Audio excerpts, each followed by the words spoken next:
Hi, this is Kathy. Just wanted to offer you a little short practice today to emphasize or to cultivate some softening in your breathing, as well as some connection for your hips and lower back.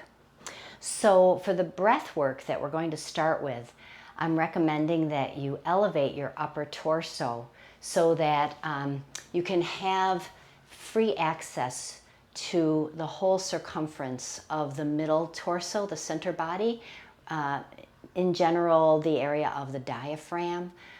So what you'll need here is, you could use blankets, but I have 2 pillows because most people have pillows and not everybody has yoga blankets. So what you'll do is, for the props today, you'll need 2 blankets or 2 pillows, a block, a yoga block, or maybe a children's ball, and a yoga belt or a bathrobe tie. So we're going to start with the breath work. And so again, I'm going to show this with a couple of pillows and a block. So what you'll do here is you'll create a little bit of what I call a tiered blanket system, or a tiered pillow system in this case, where you place one down on the ground. The other one is placed about halfway back, which creates like a little step. And then to support this top blanket here, I'm going to place the block behind the upper part of this second blanket pillow setup. If you don't have a block, you could use maybe a rolled towel or anything that's going to allow you to have this little bit of sloped stair step sort of position. Now when you lay down on your back, your middle sort of around the bra strap line, or you could think about it if you know where the bottom of your breastbone is in the front, and you trace a line around the back, that's about where you want to have the edge of your supports that are on the bottom one, blanket or pillow, and then your upper shoulder area and head for the top part. So you'll be laying down, and again, just aiming for about the bottom of the shoulder blades. Now you can see here that my upper body is supported and my pelvis is fairly neutral here. I'm just relaxed and I feel comfortable. I feel like my whole upper back, from the back of the rib cage to the shoulders to the head, are supported here. I'm going to keep my knees bent. You can straighten your legs out if that feels more comfortable. And then I'd just like you to place one hand on your upper chest somewhere. Now I'm placing my right hand a little bit to the right because I want to have my right elbow resting on the floor. So your right hand doesn't have to be in the center of the chest where you can't rest your elbow down. So just somewhere along there. And your bottom hand here just somewhere near the lower abdomen. So your chin may be slightly lower than your forehead, and that's a good thing here. And so just for a couple minutes now, we're just going to focus on relaxed, slow, calm breathing. Breathing in and out of your nose.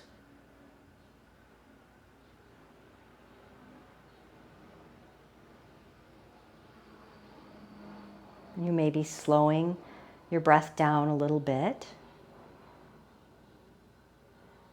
And feel a relaxation flowing in through the neck and shoulders.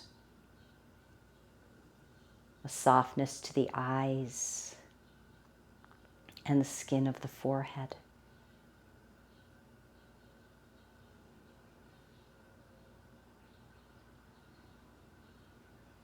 Letting the lower jaw release down toward the collarbones.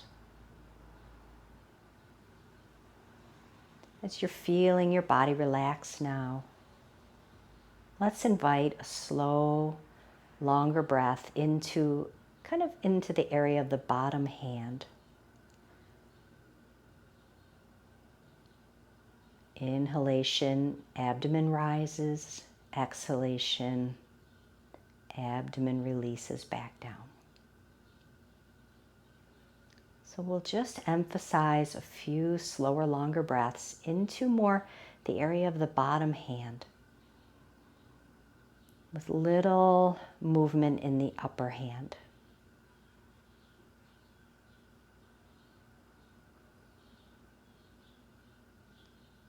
As you're practicing this slow, calm breathing, just notice where you feel movement in your torso.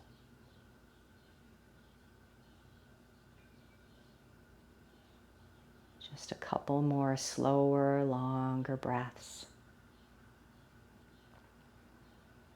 Each exhalation, relaxing just a little bit more. And then you can release your hands down to the floor. Let your breath go on its own. Nothing to change in your breath now, just allowing your natural breath to flow.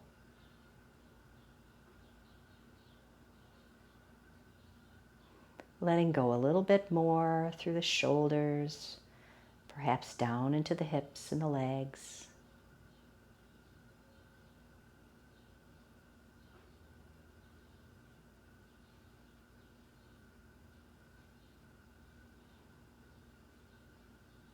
Okay, and then from here, if you're comfortable staying on this setup, this prop setup, the next thing we'll do is we're going to straighten out one leg to the floor, and I'm going to hold behind the back of the knee with my other leg with my hands, and just giving a gentle hug of the knee in toward the chest. Now from this position, I'm actually going to be working through the glute and hip on this extended straight leg, which is my left leg here. So what I'd like you to do is, just with the left leg relaxed on the floor, just go ahead and actively squeeze your left buttocks. And you'll see as that happens, your pelvis might lift a little bit, and then let go of the squeeze. And squeeze again, squeeze the left glute and relax. Squeeze the left glute and relax. I'm going to do this 10 times.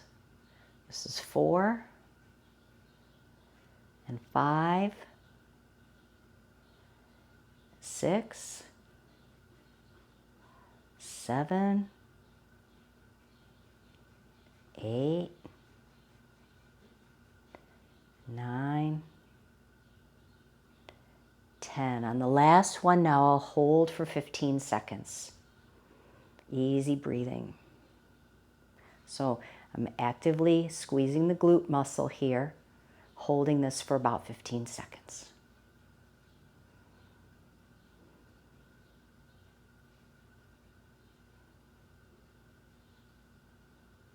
And then go ahead and bring your feet back to the floor.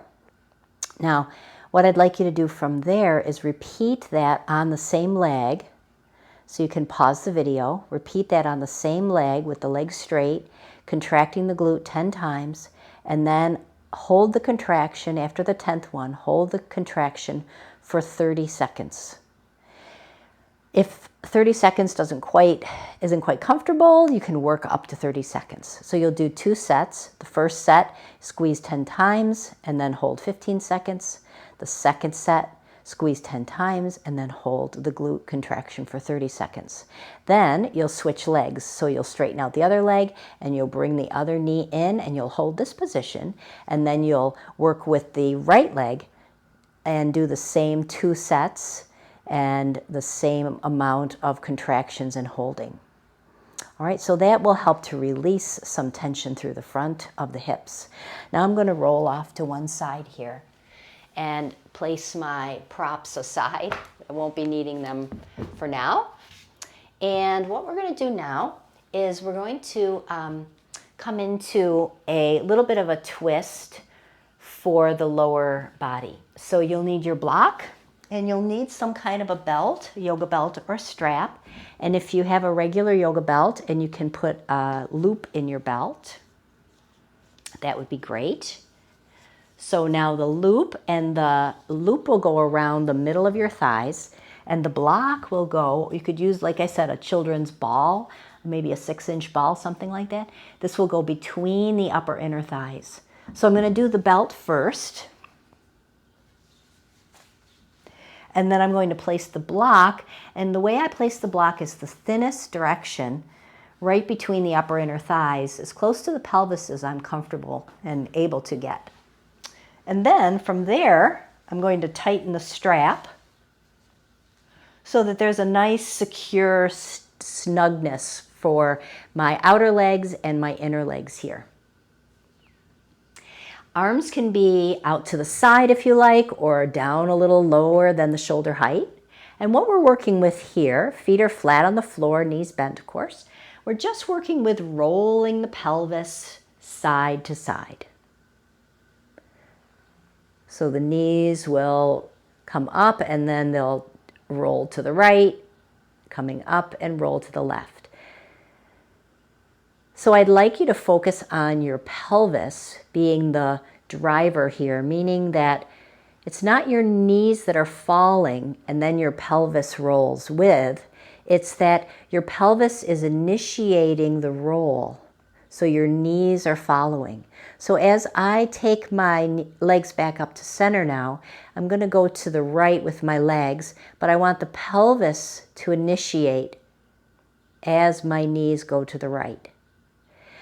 So once you can coordinate that work there, then start to notice if your shoulders are pulling away from the floor. So say if I go to the right here and I go quite far, you'll start to see my right shoulder comes off the ground. That means that I don't have the ability to rotate that far without compensation happening in the shoulder girdle. So I want to move side to side here in a range where my shoulders and my head stay super relaxed. The block and the strap are just there to support your legs. This is really good for reconnecting to your core and taking some of the effort out of your lower back spine. So you can do 10 times to each side if you like. Do what's comfortable. Some days I do a few more, some days I do a few less. Then from this position, bring your arms down to the side of your hips. Palms can be facing down and you're just letting your shoulders relax here. Now with your feet, just relax the toes. Let the soles of the feet rest upon the ground. As you exhale, begin to lift your hips and torso up into a little hip bridge. Pause at the top and then lower slowly down. Sometimes when our body is seeking a little extra stability, there will be the compensation of lifting the toes or the feet up in order to come up, as I'm demonstrating here. So I'm emphasizing that the feet and toes are nice and relaxed. Your head is relaxed and you're lifting up through the hips and torso, lowering back down. Nice and easy here, just about 5 times. You have the support of the strap and the block around your legs, which can really help again to take some of the pressure off of your lower back. So I'll do one more here, and maybe this last one you can hold and just enjoy a few slow breaths in and out. The idea is to feel some effort, some work around the lower glutes here. And then we'll come back down. And then maybe you want to do a couple more of these pelvis rotations. Remembering that your pelvis is the rolling piece. Your shoulders and your head stay nice and relaxed. Coming back into the center, and then you can roll to the side and take your strap and block out from your legs.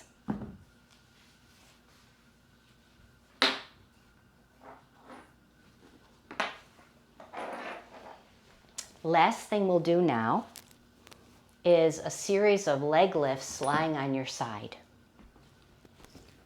So I'd like you to have some kind of a blanket or a bath towel or something that you can place underneath your torso on the side you're lying on.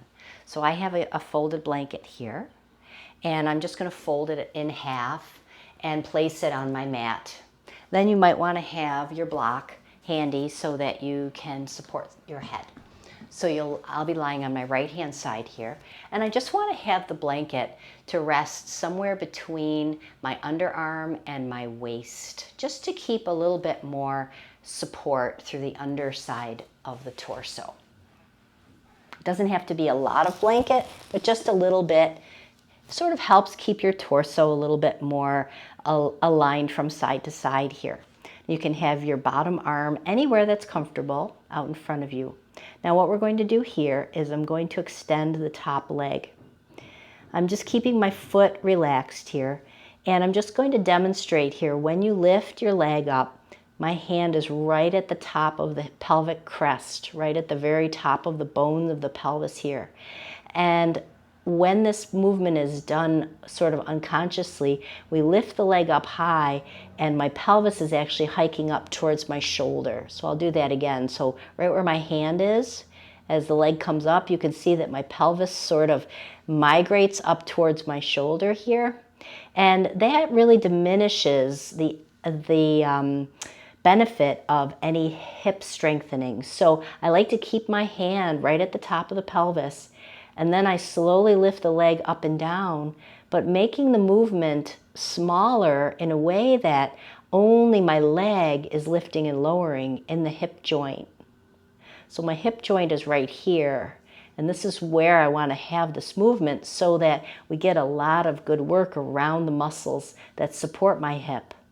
The pelvis, meanwhile, is just relaxed and at ease. I find that this really lights up the area on the outer hip where I really want to have the work initially. So keeping your top foot rather relaxed here, and just doing a set of maybe 8 to 10 repetitions, nice and slow. Just what I like to recommend is you do as many as you feel a comfortable discomfort, okay? And then you rest. Bring the knees together if you like, and just take a breath. Relax, take a moment here. And then if you want and you have time, you can repeat the same side, extending this top leg. Hand on the top rim of the pelvis here, just to make sure it's not elevating. And then you can repeat your leg lifts, 8 or 10 of those if you want, or maybe you'll do less. Again, go by feeling. And when you feel like you've done just enough effort there, you can bring your knees together and rest. I like to take a moment here just to breathe. And then I would come up and switch over to the other side. And so you can go ahead and do the other side, 2 sets of 8 to 10 or whatever feels good. And that's it for your home practice. So I hope this is beneficial, and let me know if you have any questions.